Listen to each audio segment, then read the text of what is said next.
Hello, welcome to Moco Museum in Amsterdam, the Netherlands. I'll be taking you on a tour of our private collection. Some pieces are on loan, yet we still love them very much. All right, so let's explore some art. So we begin with our first piece by Jean-Michel Basquiat. This piece is called Untitled Portrait of Stephen Black. Here, he depicts the actor, artist, and former roommate at the time. Although Jean-Michel Basquiat painted professionally for only 7 years until his death in 1988 at the age of 27, he's established a unique signature style. An overarching characteristic of Basquiat's work shows portraits that appear as if they've been stripped of human likeness. In Untitled Portrait of Stephen Black, we see the artist's rough application of paint in his specific visual code of words and symbols. Okay, we're gonna move on to another piece by one of our Moco masters, Keith Haring. This piece is called Untitled Telephone. The pop graffiti artist, Keith Haring, believed that art is the device that connects us and unites us. Here, he draws our attention to an everyday device that also has connective abilities, the telephone. Keith Haring's style is full of animation and vibrancy. He has a legacy that lives on and has also inspired so many pop-minded artists after him. Okay, we're gonna move away from the two-dimensional works onto an incredible three-dimensional piece. This is Man's Best Friend Sofa by KAWS and the Studio Campagna. We love this piece because not only does it unite art and design, but because it uses a special material, lots and lots of Snoopies. This contemporary design piece also reminds us of when KAWS worked as a limited edition toy maker during his early years as an artist in Japan. Here he teams up with the Brazilian brothers of the Studio Campagna to create this dogpile dream of a sofa. Don't you wish you could just jump on it? Okay, before we leave this room, we're gonna show you Andy Warhol's Dollar. Andy Warhol didn't just flirt with commercialism, he embraced it and loved it. This work is funnily titled Dollar. It's a bold statement by the pop artist that embodied the money-minded culture of America at the time. Interestingly, Warhol, who came from a poor family in Pittsburgh, made an entire series of only dollar signs. And this is Andy Warhol.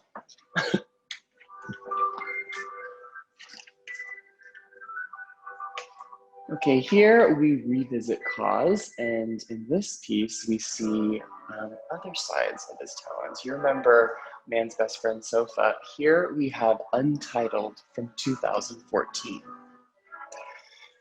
In this piece, KAWS shows us a very flat, graphic style of painting, so saturated with color that you hardly see any brushstrokes.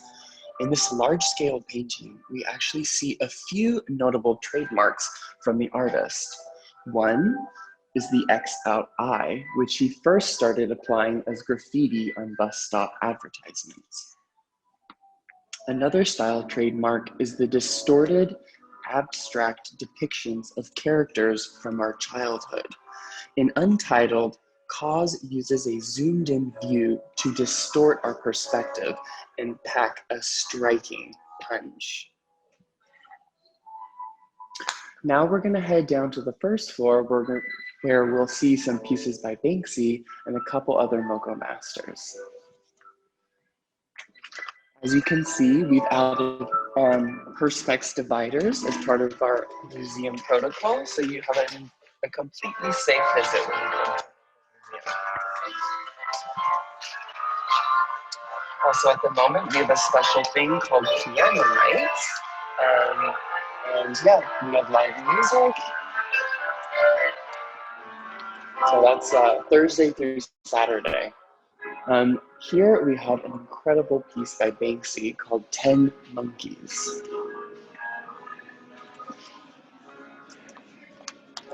Banksy originally created 10 monkeys for a nightclub in the United Kingdom. It's a rare stencil piece that features an army of 10 monkeys. They stand side by side, and around their necks hang sandwich boards with a warning: laugh now, but one day we'll be in charge. Although not much is known about the British street artists and their works, one popular theory about the Laugh Now series is that perhaps this message refers to street art as an art form. Once considered vandalism, street art has successfully entered the art world and shows no signs of going anywhere. Okay, now we're going to take you to another room, and we're going to see a very special piece by Banksy.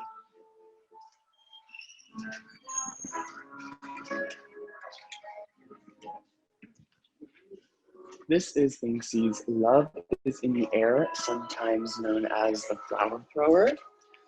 Flower Thrower first appeared in 2003 on the West Bank Wall in Jerusalem, Israel, and it was revolutionary. Banksy's rebellious figure is ready to launch a colorful bouquet of flowers. We think it's a poignant message from the street artist about peace and hope, and the world is never short of peace and hope. Okay, we're gonna move just around the corner, and here we meet Little Friend by another British street artist, Stik. As you can see, Stik created this artwork on an existing shutter.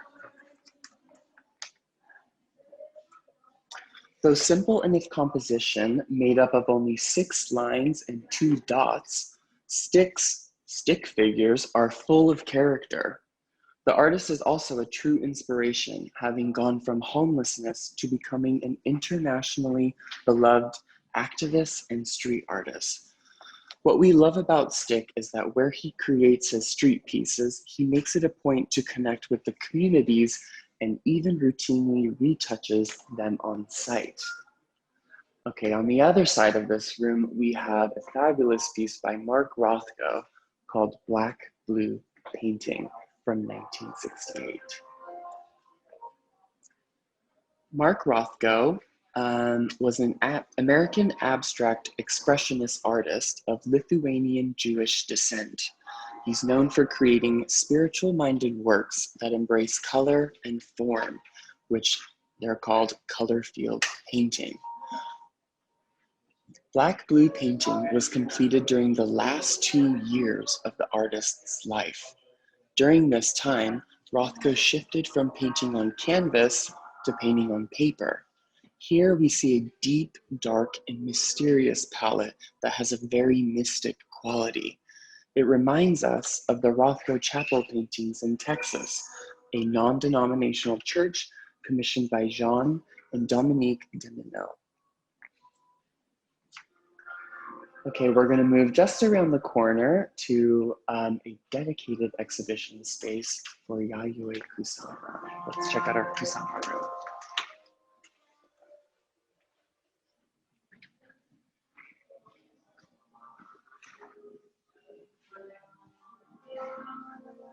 Some of you may know that Yayoi Kusama experienced hallucinations early on in her childhood. She described them as large flashing dots of light in dense fields that continued on endlessly. However, we'd say that the pumpkin is equally an important symbol in her work.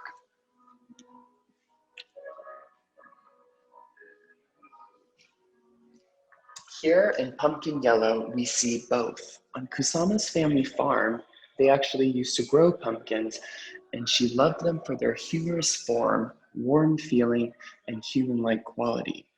And did you know that in 1993, Kusama created one of her first infinity rooms for the Japanese pavilion at the Venice Biennale? She completely filled the infinity room with little yellow polka-dotted pumpkins and even had extras as takeaways for visitors. Okay, we're just gonna cross this way and I'm gonna show you a really cool piece that has some special technical capabilities.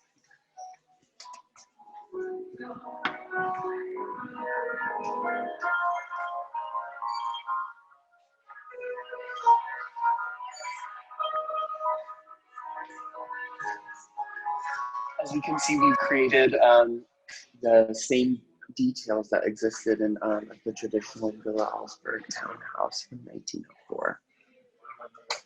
Here we have Let Her Be Free by Icy and Sot. Icy and Sot are street artists, brothers, and activists from Iran.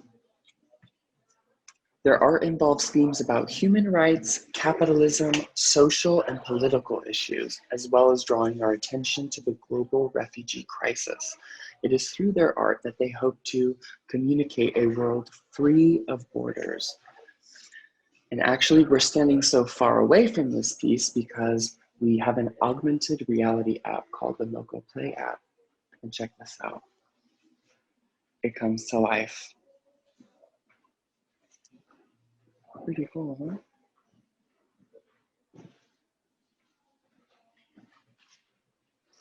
That's neat.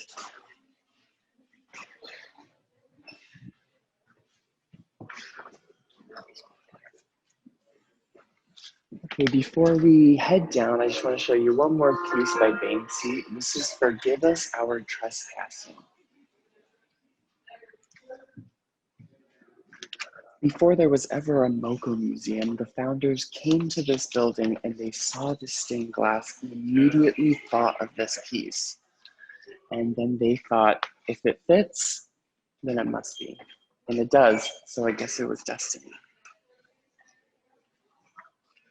Okay, now we'll head down to the ground floor.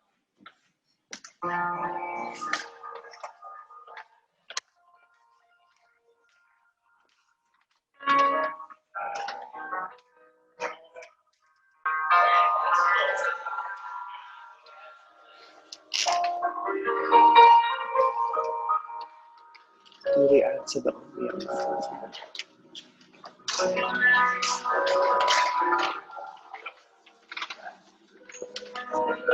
As I said before, you might hear the creaking of the stairs because the museum was actually originally a villa, an old townhouse designed in 1904.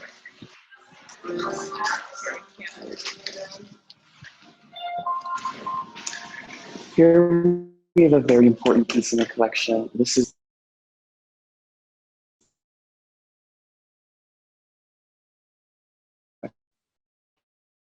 It looks like we might have a small problem with the connection. Let's give them a few minutes to see if we can get it back. Okay. Yeah, just let us know when the connection is back. There we go, Brian. I think we've got you. Okay, great. We're back. As I was explaining, JR is a French street artist, photographer, and activist. This piece, the Gun Chronicles, is a unique collector's piece that pays tribute to his Emmy-nominated project with Time magazine in America. The project combines art and journalism to present one of the most important debates about American gun laws and ownership. What's worthy of noting is that one by one, JR photographed, filmed, and interviewed 245 participants from all backgrounds in the United States to present all viewpoints with equal representation. We encourage you to dive deeper into this project, which JR has made easy to do so with his app, JR Murals. And there you can also listen to each participant's story. Okay, we're gonna head this way across the entrance, and we're gonna show you one of Banksy's most beloved icons.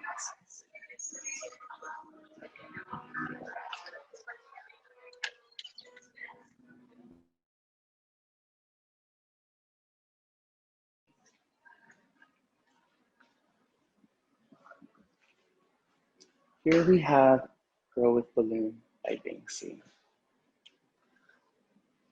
She might be the first thing that jumps to mind when you hear the words street art. Girl with Balloon first appeared in London's South Bank in 2002, and although now she's vanished, she has deeply impacted art lovers around the world. We all have our own associations with this sweet and empowering piece. Maybe for some, it's a symbol of peace, happiness, innocence, wild dreams. So please tell us, do you think she reaches out for the balloon or has she released it? Let us know what this work means to you. We're just gonna go through the Sara over to here. This is one of our favorite pieces in the collection, and also one of the first pieces you'll see on your visit to Moco Museum. Here we have Home Sweet Home by Banksy. The artwork is an example of Banksy's corrupted oil or crude oil series, where the artist paints over found or pre-existing paintings. And here upon this image of the quaint British countryside, we see that the artist waited no time to communicate the illusion of home sweet home. And since we are located in the historic home of Villa Augsburg, this is one of the first pieces that you'll see when you visit, and it's our sort of Moco way of saying welcome to everyone. This is everyone's home sweet home.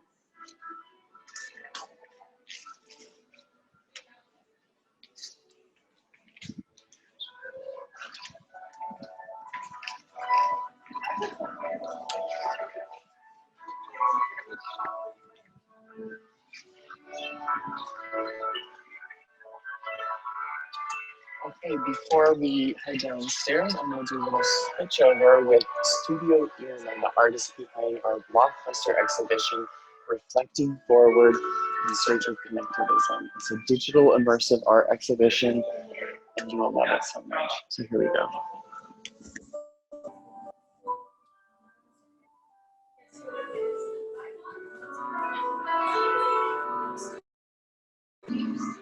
Hi everybody! So this is me, Irma, from Studio Irma. I've made a big exhibition here downstairs. This is kind of immersive, and we were like doing a lot of research, like how can we bring art and people together, like almost like a bonfire where storytelling, music, and everything happens. How can we create such an environment? So just come downstairs. I will show you. So because we have to reflect forward, especially during this time of the Corona time, we really thought like, how can we have like technology and have audience and have art all connected at once? How can we go into the future? And what kind of stories do we want to integrate in the future? So by doing so, we used a lot of mirrors so that you, as a viewer, are connected to the art and the room itself. But you're not only connected to the art, but you're also connected to the other people that are visiting. So for us, it was very important to build a story that doesn't have like a cultural reference. For example, like a white Barbie or a fire truck. These are really cultural reference. So what we wanted to do was like bring back like memories from the past and bring them to the future. And one of those toys is like a kaleidoscope. And it doesn't have any cultural reference. It is for any kid around the world. It's like the same thing. You can dream away and create new patterns inside your head. So we thought like, can we make this small kaleidoscope, can we make this really big? And to have this story that you can dream away and that everything is possible. So we created a huge kaleidoscope that you can step into. Just one moment, because we have to take a little bit of distance of the Corona. That's one of the things of making artworks that everybody likes very much. It's difficult to make the room empty. So here it is, the kaleidoscope. And as you can see, the patterns are endless. You can go up, you can go down, you can go left, you can go right, you can go forward. And the funny thing is about colored dots. We did a study, like what kind of brain still like works the same. And for example, when we were still living in caves and we saw like all kinds of dots in different colors, we thought there was like fresh fruit. So our survival instinct just stopped. And we would feel very comfortable because we had the idea that there was like so much food around us. And without the survival mode, you have more time to relax and to create more empathy. So that's just what we also want to create with this room, so that you can lose this kind of survival mode and stay in this room, have this blanket of colors and light around you and dots, and that you can just make connections to the artwork, but also to other people visiting. And here you can see a diamond. This one has a special story that I would like to show you into the next room. Come, follow me.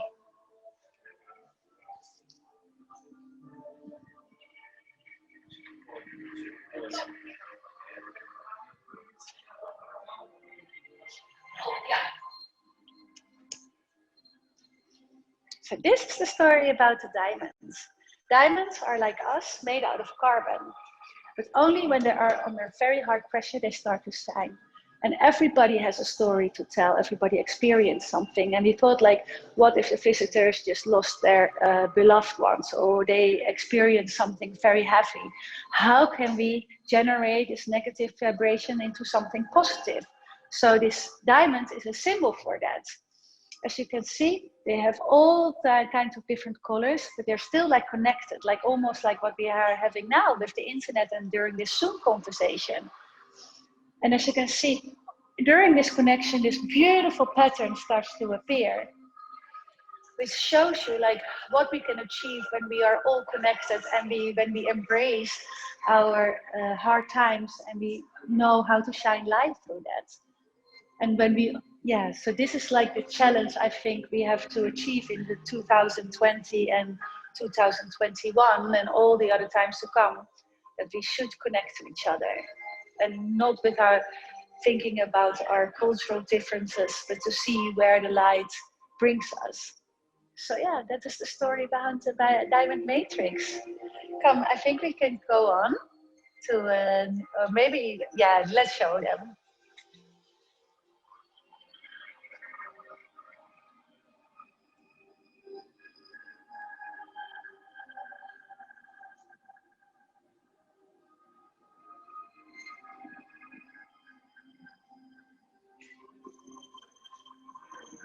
But they're like amazing angles. If you go down, you can see it just go on and go on and go on and go on. Hi, let's take you to another room where you can guys can ask all your questions where it's more quiet.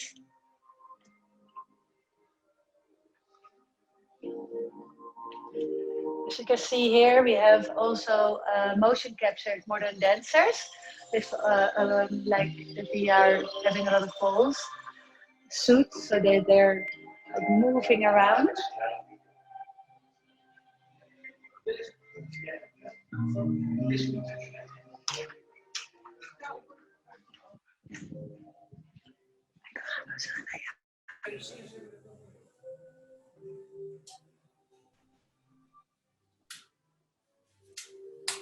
Brian and Irma, thank you so much. That was an excellent tour of the Moco Museum. So as all of you know, this tour is part of Tiqets Awakening Weeks. And we're nearing the end of our Netherlands Awakening Weeks, and we're going to be moving on to Italy and the US next week. So for right now, we're going to focus on where we are at this moment, and we're going to ask a couple of questions.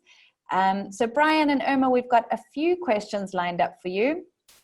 First of all, we have a question from one of our audience members who would like to know, where do the paintings that you have featured in the museum come from? Do you buy them, or are they a donation? How do you acquire these paintings? Well, yes, the founders have been working in the art world for 20 plus years now, but also some of the pieces in the collection are on loan. So it's a bit of a mix. Interesting. And how long has the gallery been open? Well, the couple founded the Lionel Gallery in Amsterdam, and then now we've created sort of an independent boutique museum in Amsterdam in the historic villa townhouse, Villa Alsberg. Yeah. Can you tell us a bit more about the building that the Moco Museum is housed in? It's really beautiful. Yes, it's an old home that was designed by Pierre KAWS, who was the nephew of Edward KAWS, who was also the architect of the Rijksmuseum in Amsterdam Central Station. I can add a little bit to that. Indeed, it's built by the nephew of the architect of the Rijksmuseum. And the architect of this building was specialized in ornaments. That's why you saw so many paintworks and woodworks. And he was actually hired by the Rijksmuseum to do all the woodworks inside the Rijksmuseum. And they loved it so much that they wanted to create another building here on the museum square based on the English land house or something. I think this is it's called. And they gave him this job to do. So that's why this is actually a unique building. There's only one of these buildings like this here in Holland. It's a really beautiful one, and you can see the similarity to the central station. Can you tell us? That's also from him. Yeah. Can you tell us why it's called the Moco Museum? Where does the name come from? The name comes from modern and contemporary art, which is predominantly what we exhibit in the museum, along with unique street art pieces from Banksy and Stik you've seen, and also I see and sought. So yes, it's mostly modern and contemporary art. Okay, amazing. A couple of questions about visiting the museum as well. So someone would like to know if you have to wear a mask when you visit the Moco Museum? It is not mandatory to wear a mask, but we do enforce the 1.5 meter distance through time slots, which we have every 20 minutes at the moment, and we have a max capacity per time slot in the museum at each time. Okay, interesting, and very safe as well. Yes. How much is admission for the museum? Well, it depends what time slot you book. Like the early and late bird tickets, those are cheaper, but generally it's around $16.50. Okay, interesting. Someone would like to know if your art pieces are for sale. Well, here we're in this gift shop, and we have lots of highly collectible, limited edition pieces by some of the artists that we do exhibit. So here we have some Banksy, Murakami, KAWS pieces. Also some really cool bear bricks, which this is from a collaboration with denim. And so there's not like artworks that we sell, but we sell collectible items. Yes, correct. Yeah. So back to a few questions about the art itself. So you mentioned that Andy Warhol painted a series or just the same sort of Giallo painting over and over again. Where are some of the other Giallo paintings now? Sorry? The Giallo painting series by Andy Warhol. So I saw that you've got one in the Moco Museum. Where are some of the other Giallo paintings? Oh, I would say in pretty much every huge cultural institution around the world. I know they have it at the Tate, MoMA in New York. There's just, so many around the world. And he created them in all different vibrant colors and sort of styles, but really just with the same sort of impactful punch that you see in his pop art works. Amazing. And what are your favorite artworks in the museum? This is a question for both of you. So Brian, if you want to answer first, then we'll switch over to Irma. I have a personal favorite. It's the Gun Chronicles by JR. I think he is really starting important conversations with that piece. And more than ever, I think these are the conversations we need to be having now. So I think it's great that he's involving the whole world, and it's not just an American issue. Like, he's bringing lots of voices to learn and listen and hopefully participate as well. And you, Irma? Yeah, I think for me, it will be the flower thrower of Banksy. And it has to do with the fact before we were not even exhibiting here, I was walking around the museum square with my daughter. And I asked her, like, what is your favorite artwork? And she said, oh, Mom, without a doubt, it would be like the flower thrower of Banksy. Because I think it's amazing when people don't throw bombs, but they throw flowers. And I think that answer, and she was only like 6, 7 years old. I think that answer of a little girl, you know, like for me that said so much like what art can do, and that really embraced my heart. So I thought like, yeah, I get that remark I cannot undo, and it is close to my heart. You have a very smart 6-year-old. I think that's a lovely response to a question like that. Oh, thank you. To go back to your artwork, Irma, the exhibition that you took us through is absolutely beautiful. Have you done other installations like this before? Yes, but I must say they were not on this format yet. So we are growing like every month. The studio is growing bigger and bigger. So doing the exhibition in Moco Museum was also changing my name from Irma de Vries, like the artist, to Studio Irma, because there are so many people working on it now, and to make bigger and bigger art installations. So yeah, this is like the beginning of a big future. And I started a lot with video mapping and a lot with interactive design, but like more like smaller pieces. And I was exhibiting a lot around like light festivals and other things. And it just became bigger and bigger and bigger, and the artworks just became bigger and bigger. So yeah, so this is like the first more of a whole view, and I hope the next one will be bigger again. How long did it take you to put together this installation? Yeah, it depends, like where you start. Like if you start with the concept, I think a year. But it's like some of the, like all the diamonds, we made it ourselves. So the lights we had to put in, then you have to put the diamond together, put the fluids in the diamond to make sure that the light doesn't bounce away. So it's not like you're buying lights from a store, you know, like IKEA, and you just hang them up. And they're all like programmed. So like every diamond has 16 LED lights in it again that they're all like programmed manually. So we can put like one LED light, we can turn it on and off by a big computer. Wow. One of our audience members has commented that it was a very visually pleasing tour, and he wanted to know if she wanted to know if there are pictures or videos allowed as well. Yeah, I think so. Yeah, I don't mind anyways. For me, it's fine. Yes, photos and videos are definitely encouraged, but just now considering the times, if a photo op takes a little longer than it should and traffic starts to build up, obviously someone will kindly ask to take the photo a little bit quicker, but videos and photos are definitely allowed in Moco Museum.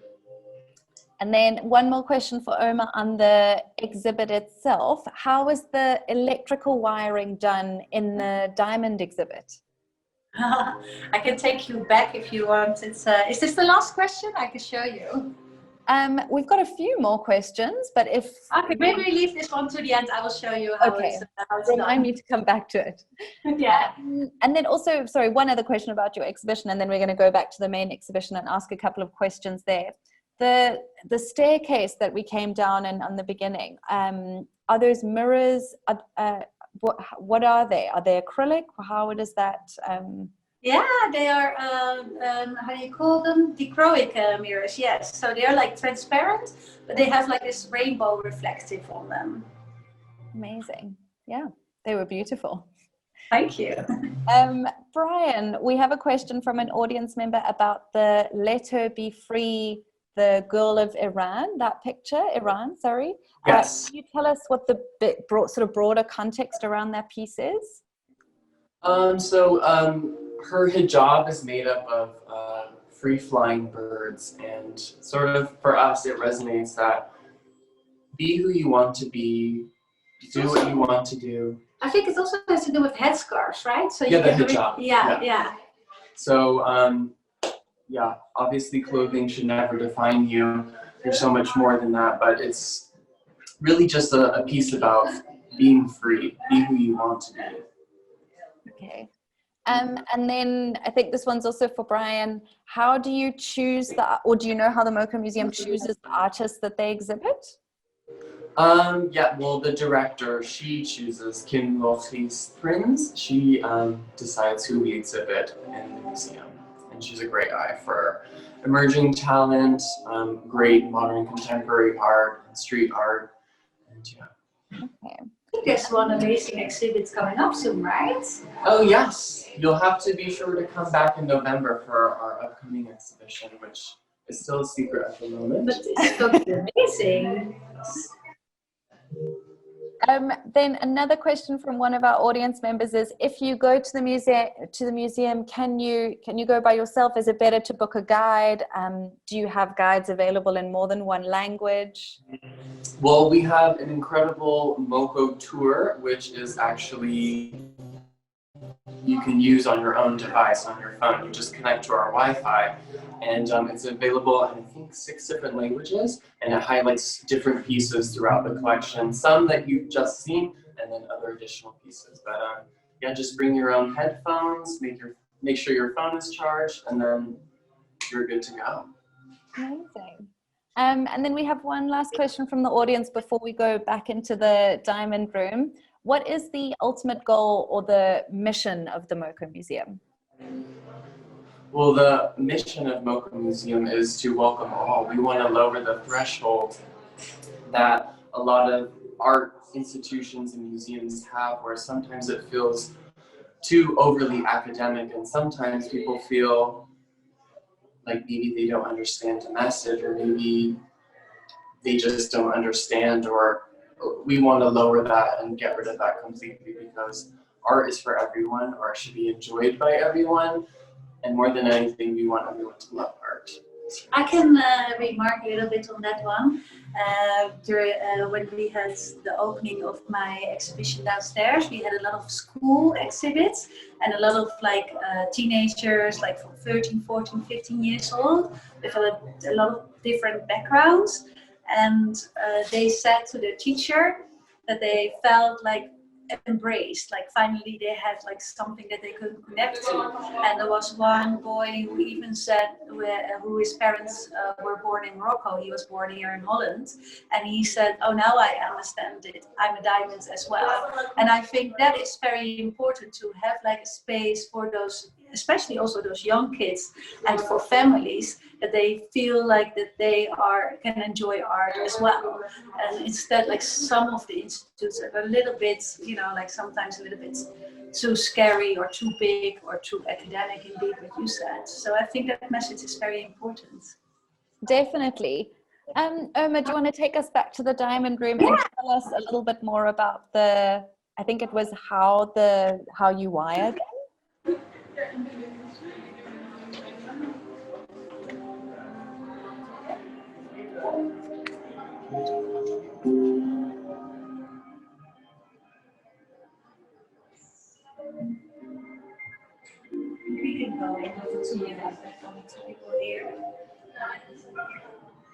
So basically, the trick is the ceiling. So all the wires are being behind the ceiling, and they're going behind the walls. And there are like a lot of internet cables that connect all the rooms to one big server.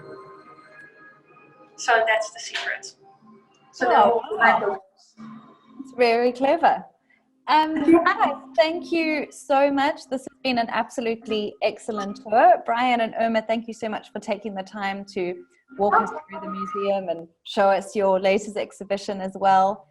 I think that's pretty much all we've got time for, everyone. So thank you for joining us for Tiqets Awakening Weeks. If you're based in the Netherlands, you can also experience the Netherlands Awakens Week in person. You can visit tiqets.com/blog/awakening-weeks for more information on all our Awakening Weeks around the world, including this one, and you can visit the Moco Museum yourself as part of Awakening Weeks. Thanks once again to our host for a spectacular presentation, and to all of you for joining. We look forward to finding more ways to culture with you again very soon. Good night, everyone. Good night.